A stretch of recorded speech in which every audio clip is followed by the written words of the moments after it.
So this is from the magazine. I'll read 2 or 3 poems. This is from the magazine called From the Neolithic to Montaigne's Tower. Montaigne, in case anybody doesn't know, was a French writer from a few hundred years ago who was said to have invented the personal essay. And he had a tower 3 stories up. I mean, he would sit there and write. I'm living and I'm writing in Montaigne's tower.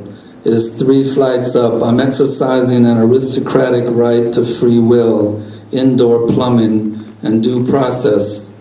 In the old days, those were not available to common folks, but now they are.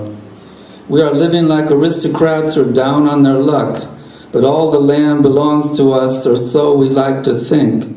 The mountains and the desert and the beaches are within our automotive reach, and mass production has a way of leveling the population. Warhol said a Coca-Cola is the same no matter what your income is. I live a block from a Mayan pyramid. The steps are brutal, but it's not like you are having a heart attack on top. The architecture reaching into the sky, you see into surrounding counties like a god, or possibly a pagan priest who's power tripping as you climb the steps on Russian Hill. My own apartment functions as a Neolithic sundial, having planetary connotations as the earth revolves around the sun, and that affects the angle of the sunlight coming through the window as the year wears on, an orbit known as Dead Man's Curve. May the centrifugal force be with you.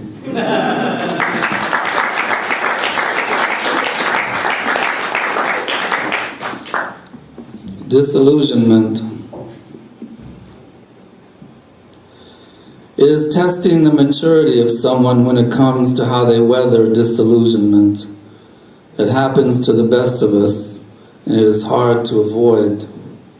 The human condition coming with a lot of wishful thinking, like a butterfly colliding with a truck.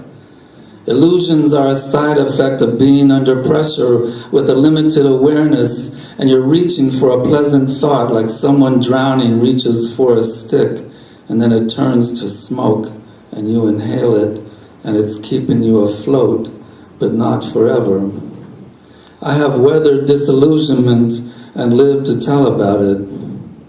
I was talking with my wife, who graduated from a women's college in New England, living in a dormitory, and I asked her about the topless pillow fights occurring every evening. And she said, "What topless pillow fights?"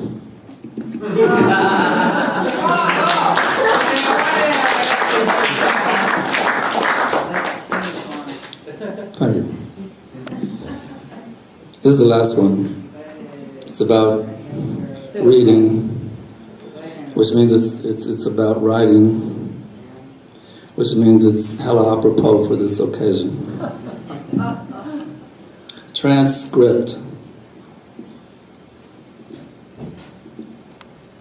It's physically relaxing while it stimulates the mind, and it requires some dexterity if one is blind.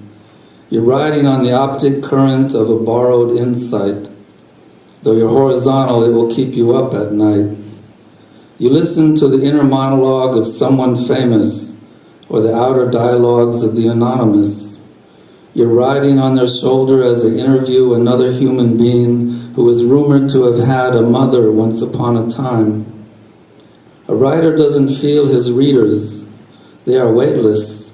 They are ghosts who are looking for a leader.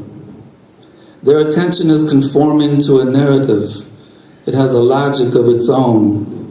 They are comparatively literate, the veterans of print, the way it tickles a remote intelligence you didn't know you had, evoking terrorism, tarot cards, or pterodactyls.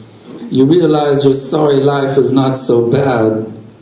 A candle opera with the shadow of your testicles projected on the wall. A million strangers testifying in their published streams of consciousness about a theory of the will. The written word is nothing if not eerie. A thought is fusing in your head. the nerve ends and the synapses and self-hypnosis of a literary time-lapse. Maybe it is an excuse for staring straight ahead, a fallback method when there's nothing else to do in bed. Your head is like a ticker tape machine when you are reading, and it doesn't stop. The literary may be leading the witness down the garden path of some pathology. The reader is relying on his own biology to keep him honest. Every book is a detective story where the writer is invisible, a mystery. Bravo. Thank you.